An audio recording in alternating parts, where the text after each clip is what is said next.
Olá, alunos do primeiro ano, tudo bem com vocês? Estamos aqui para mais uma aula de geografia, né? Seguindo aí a nossa aula de número 32.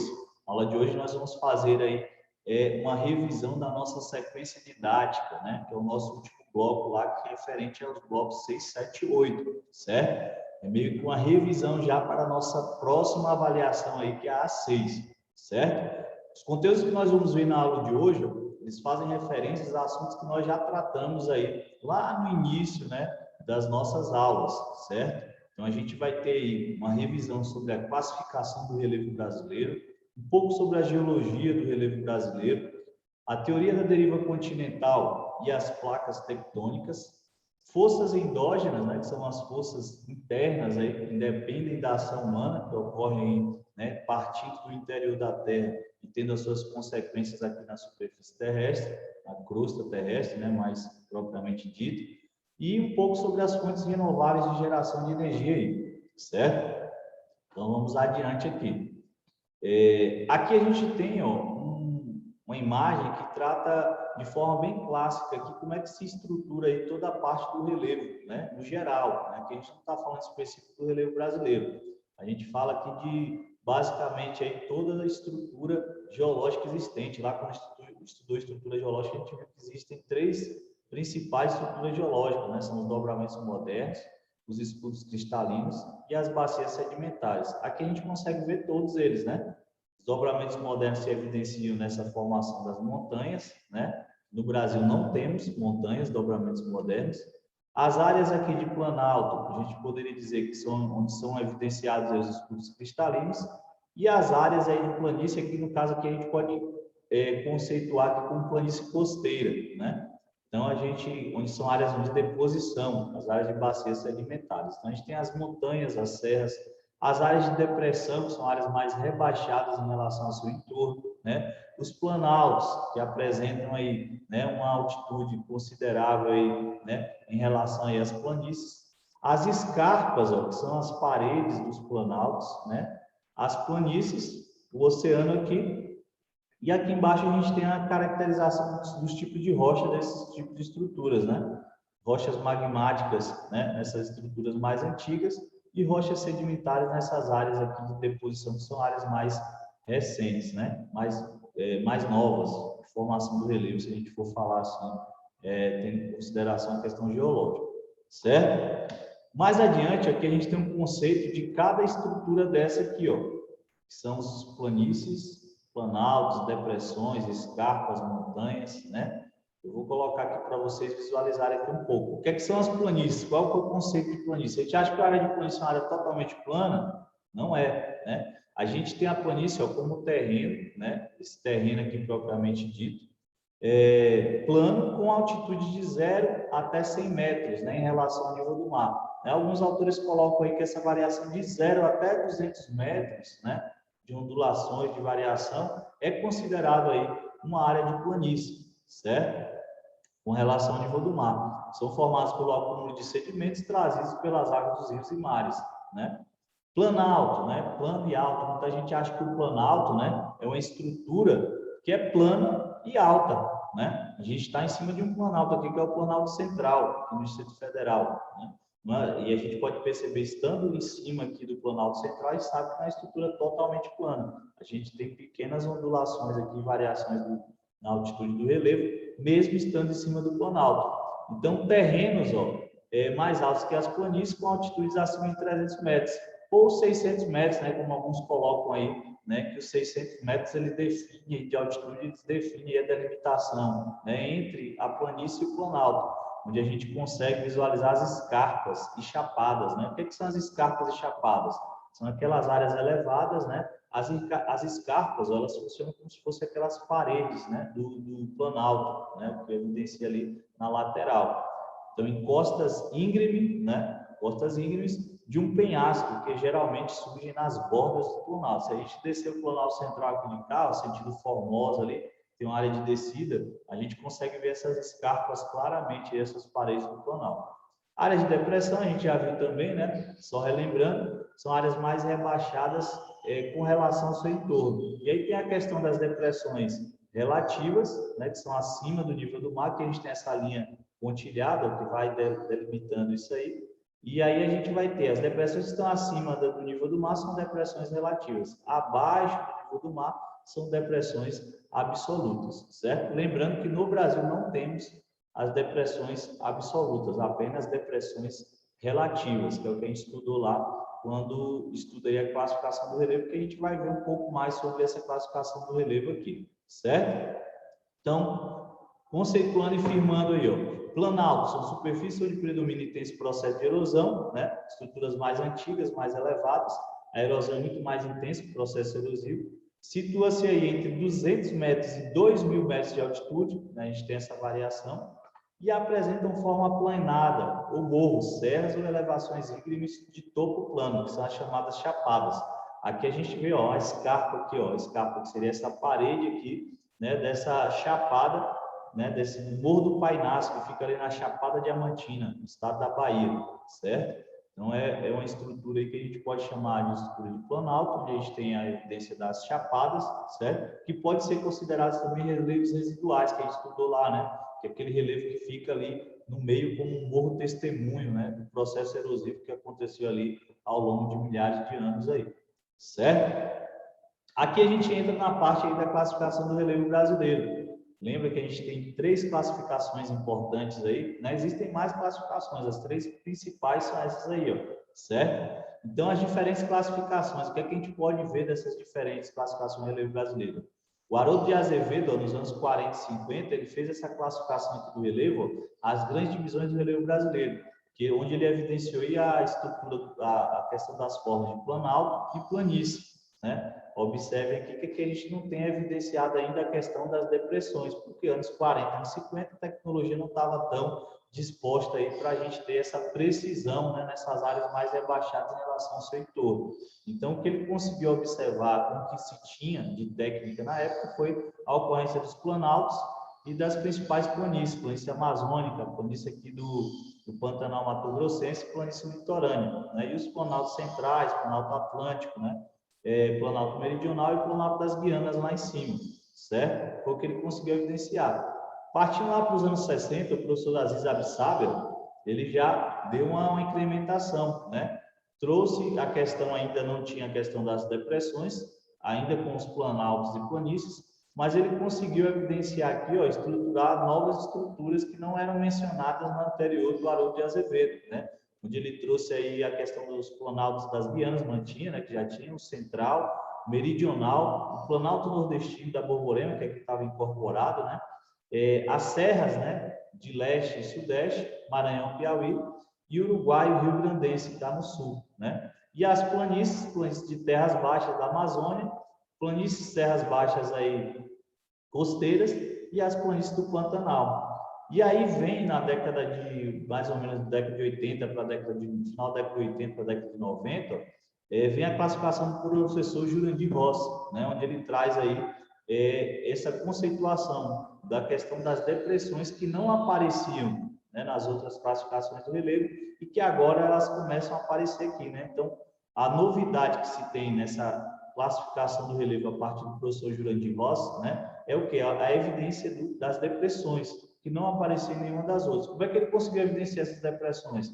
Através das técnicas que melhoraram bastante. Você já utilizava aí a questão de fotografias aéreas, né? O projeto Radam Brasil trabalhou muito com isso, a questão da topografia, utilizando aí a questão de fotografias aéreas, né? Tiradas a partir de aviões, em quadrantes, né? Câmeras fotográficas embaixo de aviões, voos lineares com quadrantes ali formando cartas topográficas com mais precisão sobre a topografia do relevo, né? Então, isso aí foi uma novidade. E aí a gente tem essa classificação do professor Jurandir Rosa, década de 90, onde ele evidencia aqui, ó, as cores nos trazem aí as áreas de depressão que foram evidenciadas aí com as novas técnicas de estudos, né? Já falando de década de 90, mais recente, mais tecnologia empregada aí, consegue ter uma precisão maior nessa topografia do relevo, né? Na forma do relevo aí. Então, a gente tem várias depressões aqui, ó, em verdes, né? Que foram constatadas aí com esses estudos. E as planícies, né? Em áreas de tom amarelo claro aqui, e os planaltos, né, na área de marrom aqui, que a gente evidencia. E vamos falar de algumas aqui, ó. Vamos ver aqui as áreas de de planícies, ó, em verde. Vamos lá. A gente tem planícies do Amazonas, ó, que é essa parte mais, né, amarelada em tom de verde, não, tom de amarelo. Essa parte aqui é amarelo, que segue a bacia do Amazonas, né? 28 aqui, ó, planícies tabuleiros litorâneos, né? Ou planície litorânea, né? Percorre todo o litoral brasileiro aqui, ó, certo? E várias outras, né? Como a planície do Pantanal Mato Grossense, 26 aqui, né? Que é uma das áreas de planícies conhecidas no mundo todo aí pela questão turística. Temos as áreas de depressão, ó, por exemplo, aqui, ó, depressão periférica da borda leste do Bacia do Paraná, né? Esses tons aqui de verde, né? Que é a 21. Temos a depressão sertaneja, que é essa aqui e a do São Francisco, né? Que é a 19 aqui, ó, a depressão sertaneja, né? Temos os planaltos, e aí você pode acompanhar aí, ó, a partir da numeração no mapa, e aqui a gente consegue, ó, Planalto da Amazônia Oriental, número 1, né? Aí a gente vai ter aqui, ó, o 3, Planalto da Chapada da Bacia do Parnaíba, aqui. O 8 aqui, ó, a gente vai ter o Planaltos e Serras do Atlântico Leste e Sudeste, certo? Aqui na parte central do Brasil, ó, onde a gente vai ter aqui, ó, a parte 9 e 4, mais ou menos, ó, Planaltos e Chapadas Bacia do Paraná, né?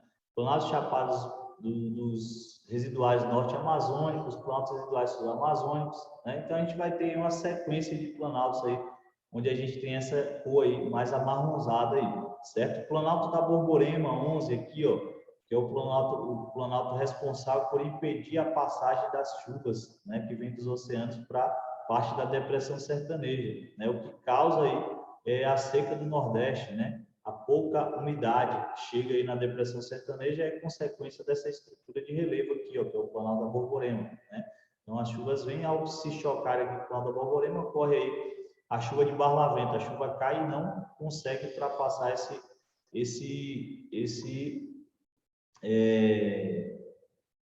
como é que a gente pode dizer assim, né? Esse empecilho aí, né? Esse obstáculo, melhor dizendo aí, físico, que acaba impedindo essa umidade de adentrar. Então, essa classificação aqui do Jurandir Rossi, onde a gente tem as planícies, planaltos e depressões é a evidência que se classifica nela, né? A novidade é a utilizada até hoje, né? Porque foi a mais recente, é que utilizou melhores tecnologias para corresponder o que de fato é o relevo brasileiro, né? As principais formas de relevo que a gente tem no Brasil, que é depressões, planaltos e planícies, certo? Dentre as estruturas geológicas, nós só temos o quê? Escudos cristalinos e bacias sedimentares. Nós não temos dobramentos modernos no Brasil, certo? Deriva continental aí, ó, que a gente estudou também, foi o processo aí de separação aí dos continentes, né? Movimentação dessas placas tectônicas. Então, inicia-se ali há aproximadamente 200 milhões de anos atrás, né? Onde a gente tinha um único continente, o Pangeia, que vai se dividindo, né? E há 65 milhões de anos atrás começa aí a tomar uma forma mais parecida, né, com o que a gente vê hoje, né? Mas aqui a gente observa que a Índia está separada, né, do continente asiático, e esse choque da Índia com a Ásia, a gente estudou lá que foi a formação aí das cordilheiras, né, do Himalaia lá e tudo mais, até chegar a essa configuração que a gente tem hoje, né, da América, da África, Europa, Ásia, Oceania e Antártida aí, né, cada um na sua configuração, como a gente vê no mapa mundo. E aqui nessa figura a gente tem uma projeção para daqui a 30 anos, né? Então ocorrerá de acordo com os estudiosos, né? A movimentação ela continua acontecendo num processo geológico, né? Não é o nosso tempo, um tempo geológico aí, onde vai demorar. Então daqui a 30 milhões de anos, né? A estimativa, né? É que esteja, né? Essa projeção que esteja mais ou menos dessa forma aqui, como se apresenta nessa última figura aqui, né?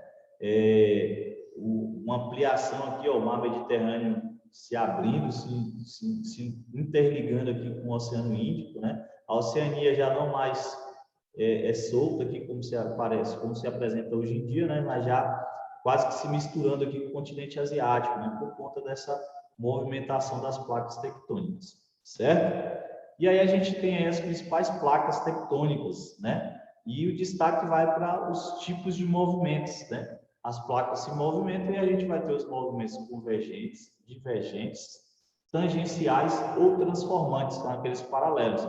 Então, pelas setinhas aqui, a gente consegue ver, ó, né? Então, qual é o movimento aqui da placa sul-americana com a placa de Nazca? É um movimento convergente, as setas estão convergindo, é um movimento de choque de placas, né? Provavelmente vai provocar um dobramento moderno, que no caso aqui vai ser Cordilheira dos Andes. Aqui nessa região, ó, da Califórnia, nos Estados Unidos, a gente tem a falha de Santo André, ou a falha de San Andreas, né? Onde a gente tem um movimento, ó, paralelo, um movimento tangencial ou transformante, né? Que é o que deu origem àquela falha de Santo André, que tem inclusive o filme lá, a falha de Santo André, que a gente já se pôde assistir aí, fala um pouco aí sobre esse fenômeno aí, né? Então, é uma região de intensa instabilidade tectônica que pode ocorrer terremoto aí a qualquer momento, né? Então, essa região da Califórnia, ali, São Francisco, é uma região que a qualquer momento pode ocorrer um grande terremoto ali e trazer aí prejuízos grandes aí, né? Tanto humanos quanto econômicos também, certo? Então, a gente tem os principais movimentos. Aqui, ó, a dorsal mesoatlântica, que se apresenta nessa parte central aqui do Oceano Atlântico, a gente tem um movimento divergente, que é aquele movimento de separação, onde você tem ampliação do assoalho oceânico, né? E formação aí, né, dessa falha, né, nesse meio aí, certo? E aí os diversos outros, né? Só a gente observando aqui as placas tectônicas, né? E como é que elas estão se dispondo aí, se movimentando, né? Placa do Pacífico aqui com a placa ainda australiana, movimento convergente, choque, né? A placa ainda australiana com a placa da Antártica, movimento divergente, as setinhas estão se separando. Então é importante a gente saber. Então, vermelho, os limites das placas, aí a gente tem os limites internacionais do país, e a setinha, aí a gente tem a direção dos movimentos das placas, certo? A gente conceituar. Aqui as principais zonas de instabilidade, olha, distinção, hein? Instabilidade e estabilidade. O que está estável está tranquilo, né? Está ali, ó, na tranquilidade. E o que está instável, na instabilidade, está passível ali de algum terremoto ou de algum vulcão, né? Que são forças internas, forças endógenas, que independem da ação humana, depende de toda a estrutura, né, interna da Terra aí, certo? Então, esse desenho aqui nos mostra as zonas sujeitas a abalos sísmicos, né, que são as áreas de encontro de placas tectônicas, e as zonas com intensa atividade sísmica. Então, essa parte vermelha aqui são áreas de instabilidade. Então, toda a área de encontro de placas tectônicas, onde a gente tem aí uma grande pressão, principalmente, né, movimentos convergentes ou paralelos, tangenciais ou transformantes aí de placas tectônicas, a gente tem uma área de instabilidade tectônica, né, onde pode ocorrer terremotos ou vulcões a qualquer momento. E aí o destaque vai para o Círculo de Fogo do Pacífico, né? Começa aqui e termina cá. A gente está no planisfério aqui, né? Se a gente considerar aí a circunferência da Terra, né? A Terra com uma estrutura redonda, né? O geóide aí, melhor dizendo, né? A gente vai ver que essas partes aqui, né? O finalzinho com o outro acabam se juntando e formando aí o ciclo de fogo do Pacífico, que é a de maior estabilidade tectônica que a gente conhece, certo? Então aqui temos os movimentos, ó, divergentes, separando, limites transformantes ou tangenciais, onde a gente vai ter aqui o movimento, ó, paralelo, setas opostas, né? Movimento transformante ou tangencial pode ser chamado também. E o convergente, que é o mais conhecido, né? Que é o movimento de choque, onde ocorre geralmente a subducção, a placa, né, acaba adentrando abaixo da outra e formando aí os dobramentos modernos. Aqui ao lado eu coloquei aqui a escala Richter, né, que é a escala que mede aí os abalos sísmicos, os terremotos. E aí a magnitude, né, ela vai de 0 a 8. Pode ter ocorrido terremotos mais de 8? Sim, pode ter ocorrido, né? Já ocorreu na história, né, dos fenômenos sísmicos aí, terremotos acima, são terremotos de grande destruição, né, de completa destruição, porque é de uma intensidade e uma magnitude muito elevada. Então, de 2 a 3,4, ele é quase imperceptível, né? 3,5 a 4,2, ouve-se o barulho do tremor. 4,3 a 4,9, balança, já tem aquela capacidade de balançar móveis e pode quebrar pequenos objetos. A partir de 5 a 5,9 já começa a ser um terremoto de grandes proporções, loca objetos pesados e racha muros. 6 a 6,9, danos consideráveis a edifícios. 7 a 7,3, danos graves a edifícios e quebra de encanamentos subterrâneos e tudo mais, né? de 7,4, 7,9, graves danos, destruição de prédios, e acima de 8, a gente tem uma destruição completa aí, porque a intensidade, a magnitude, ela é bastante elevada, certo? Então, a gente tem os três tipos aí, ó, né, de movimentos: placas convergentes, placas divergentes e placas transformantes, conforme a gente falou, né? O que é que ela pode ocorrer aí, né? Movimentos convergentes, choque convergente gera os dobramentos modernos. Placas divergentes se afastam, geralmente formam aí as falhas, né? E os transformantes aí, ó, as placas deslocam-se lateralmente, a atrito delas causa periodicamente grandes terremotos. O exemplo é a falha de San Andreas, na Califórnia, que a gente falou lá, ó. Então, a falha de Santo André, né, lá na Califórnia, ele é um movimento transformante ou tangencial, onde uma parte vai para frente e outra vai para trás, né? Nesse movimento aí, a gente tem a formação daquela falha lá, certo? E aí a gente tem a imagem, né, da falha Califórnia, Estados Unidos, ó, parte oeste ali da costa dos Estados Unidos.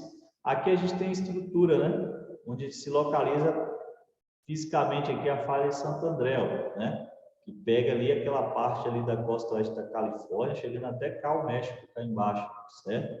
A gente vai ter essa consideração. E aqui a gente tem a imagem, essa formação que a gente tem, que é justamente esse movimento que causou, né, essa grande ranhura aí no relevo, né?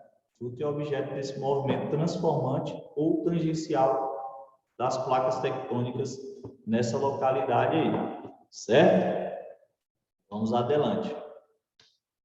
Aqui a gente tem as fontes de energia, né? Para a gente fechar a nossa aula de hoje, falar um pouquinho sobre essas fontes renováveis, né? Que é tão importante hoje, no dia de hoje, falar de energia renovável, né? Tendo em vista aumento da população, aumento da produtividade, questão de poluição, né? Aumento dos poluentes, aumento do consumo, né? Então, a utilização de fontes renováveis é cada vez mais necessário, ou também muito chamado de fontes alternativas, né?